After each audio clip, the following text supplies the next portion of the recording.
Hey Chicago, this is Claudia Garcia Rojas, and I am here with Ana Tijoux, who is a very well-known Chilean rap and hip-hop artist who is going to be performing at Millennium Park today in Chicago. So welcome. Thank you. I'm really glad that Chicago gets to have a conversation with you, particularly Gozamos, because we are a paper that's an online magazine that spots like Latino culture in Chicago, and I know that you have a lot of fans here. So I want to start the conversation with you by asking, I know that you sort of applied the theme of your song "Shot" to what is happening currently in Arizona, and I have a lot of dear friends that do work in Arizona, and for ND Lawn, and a number of friends that do work here that are dreamers. And so, what was your experience like there? What did you feel? What did you think when you were doing the video in Arizona? Well, I mean, like the idea of the video was basically I was in a concert in LA, and some friend arrived, like from people that support like what happened in Puente's organization, and they tell me that they want to invite me to Arizona. There is a very specific situation that happened with the immigrant. So basically, like I was interested like immediately, and we had to find like in the calendar like 3 days like to leave, and not only like to have conversation, but also like open their story. I understand it's a very complex panorama.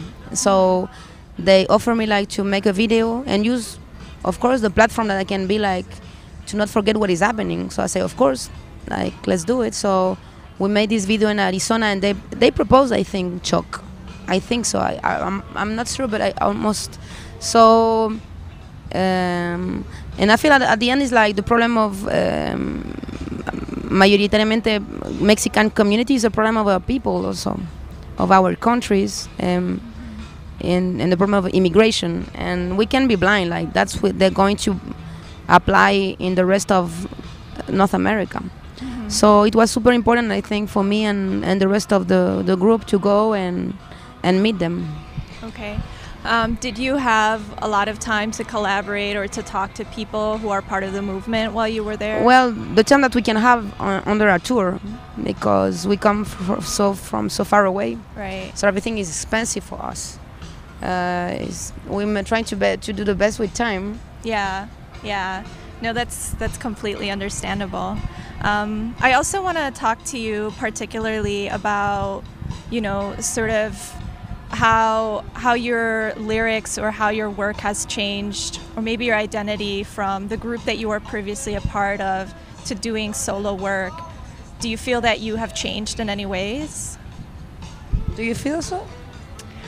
I mean, in terms of the way that I've listened to your music and to your lyrics, I think that it's politically themed, and that it's not just political. I think that it spans an array of different issues. Yes, but you're wrong. Like Maquisa always had like political songs. Right. No, I'm not saying that they didn't, but I guess my question is, do you feel that? I mean, like it's normal that you change, because when you're a group, you get to make concessions. It's a democracy, no? When you have solo career, it's like the dictatorship of what I want or where I want to go, no? So under that point of view, it's normal that I've been like trying to find how build what I want to say, how I want to say it, and where I want to go. And so in that sense, yes, that makes sense. Like it's normal that it's different. It's two different things totally. Like even like the creative process. Yeah, I mean, part of the reason why I'm interested in that question is because you don't see a lot of solo hip-hop female artists in Chicago, or not in Chicago, but like in the entire U.S. And when you do, it's more rare to see female MCs of color, right? So to see you sort of cross boundaries from, Latin America to the U.S., and to be someone who, in my perspective, is a very conscientious individual, right? Who's, speaking about things that matter. To me, it's really interesting to sort of see that you are, that you're now independent, and so I'm just intrigued by what that experience has been like for you. Healthy. Yeah. Healthy. I think as part of a personal process also. Como, and that process has been like moving everywhere and trying to understand how I want to move. That's what I was saying, like with who I want to move, in what way. Yeah. So I don't know, for me it's part of a reflection, and it has been natural to do it like that too. Yeah, I also want to say, that I very much appreciate a lot of your lyrics that have to do with the torture that Latin America survived. And it's something that it's very interesting for me to always hear artists who are sort of helping to give voice to the people who lost their voice during those times. And I'm just wondering, is that something that's close to you, or are there any other issues that you're also interested in right now? What is the question? If something happened to me or something like that? No, but just maybe like what the interest was particularly in speaking about that history. I mean, that's the history is the story of the dictatorship in South America. Yeah. So it's part of our history, and we can't be blind about what happened. And because if we are blind and we don't want to talk about what happened, we will never have the possibility to build something for the future, no? Is to have the conscience about even to say we don't that anymore, that happen anymore to anyone. So yes, I would say that under that point of view, like, is a reflection, of course, with the country where I live and the history of so many countries in South America. Yeah. And now it's happening in Mexico with Yo Soy 132. Do you see yourself collaborating? I know that there's a group of Latino artists that are called Músicos para Yo Soy 132. Do you see yourself collaborating or aligning with them at any point? I feel that collaboration got to be something very natural.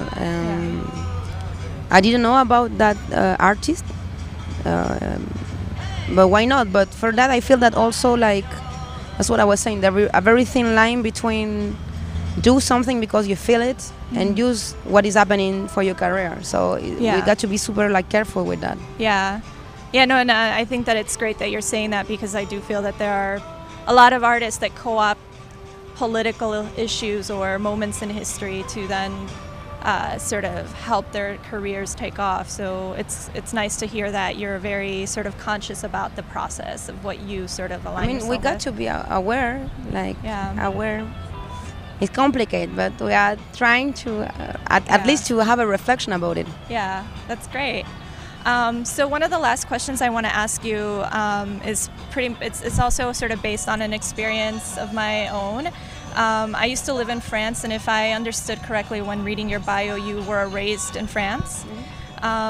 Do you see yourself in the future collaborating with any artists there? I'm interested to hear who you're a fan of, because I listen to a lot of hip-hop artists like Kenny Arcana, who's Argentinian, French, and so do you have any, like, people that you admire out there that you'd love to do work with at some point? I don't have a name like that I could say to you. Okay. Because I feel collaboration dialogue and magic that you got with another artist.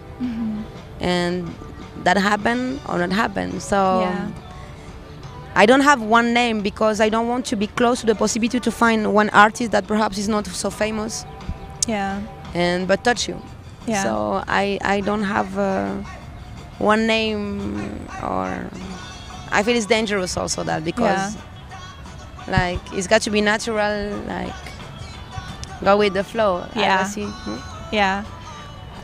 Que bien. So my last question I want to sort of dedicate to all the young women. I know you have a lot of fans, but particularly to the young women who are a fan of you. So who are some of your sheroes? Who are some of the women that you grew up admiring?